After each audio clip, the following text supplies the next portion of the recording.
So the message that I've been getting from the Akashic Records, there's been a lot of us, especially a lot of us practitioners, that have started slowing down in a way as we've hit kind of like 2020. I've certainly felt that. However, I felt it that it is time, which has allowed me to really, really focus on some of the projects that I've been working on. And as many of you know, I have the Raising the Vibes Academy, and that's all about, you know, building consciousness. So it's actually kind of like this year has freed up my time to be able to focus on that. Now, I find that a lot of practitioners are going through the same thing, and it's kind of like, if we're used to being busy or we've made ourselves be busy in the past, it can be a little bit unnerving. Now, at the beginning, I was kind of like starting to check in to see, wait a minute, you know, is something wrong or what is going on? But I didn't feel that there was this resistance. I just felt like I was still in the flow. And from the records they gave me, this is a misconception that we need to be busy all the time when we're in the flow. And that's true. Sometimes we do get in busy and we never get tired once we're in, you know, into that flow of life, into that flow of our passion and our purpose. However, it doesn't mean that it needs to be fast. So whether you're moving fast or whether you're moving slow, according to ourselves, we're always in the flow. As long as you're in alignment with your passion and your purpose, you're in the flow.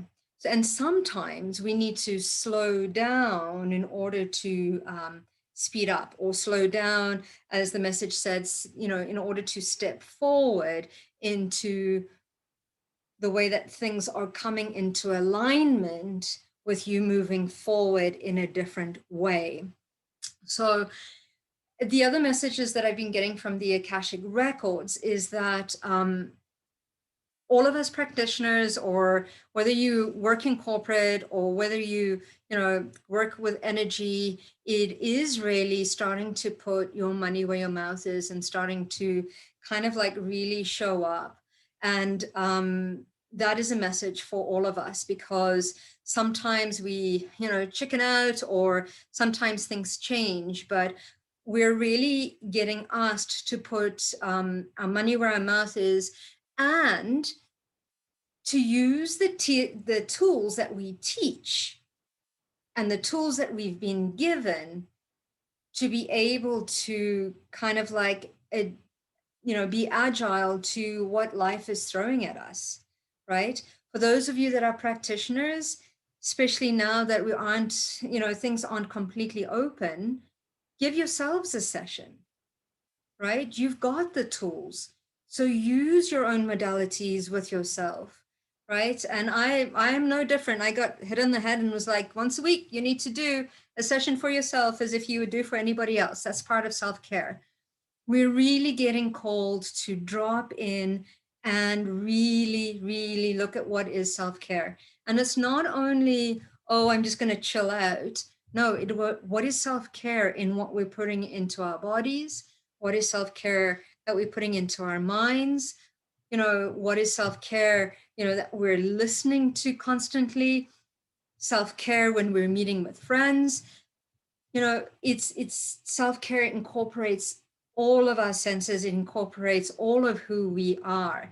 And that takes us into the next step that I've been strongly asked to share, and that is putting in a daily self-practice that will help to support this self-care. So a practice that would feed your mind, your body, and your soul. So really look at doing things like yoga, like Qigong, you know, meditation, breath work. These are some of the things that I've been doing to try and keep myself in a space where I can be of service to you, to myself, to my children, to my family in these times. So find a practice that works for you. We're all so different.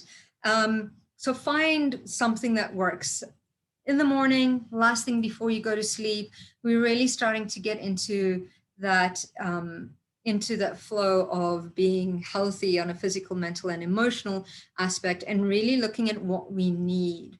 Because a lot of us have, focus on other people so that we don't have to look at ourselves, and really dig deep into that shadow work. So as you're digging into that shadow work, as things are thrown at you, this is all see it as an opportunity for expansion, for growth, for letting go of trauma. Absolutely welcome it. It's all an opportunity for learning, and our perception is everything, right? So when I was going through something, even as a kid living in South Africa during the time of apartheid, it was very, very scary, single parent there for a long while. And I used to just ask myself, like, what is the situation showing me? What am I learning from this? And as soon as I started connecting the dots, the situation would dissipate because it no longer needed to exist. That lesson was learned. So look, it is having a positive outlook, even when you're going through a crappy time, because that crappy time is where you've got the biggest growth ahead of you.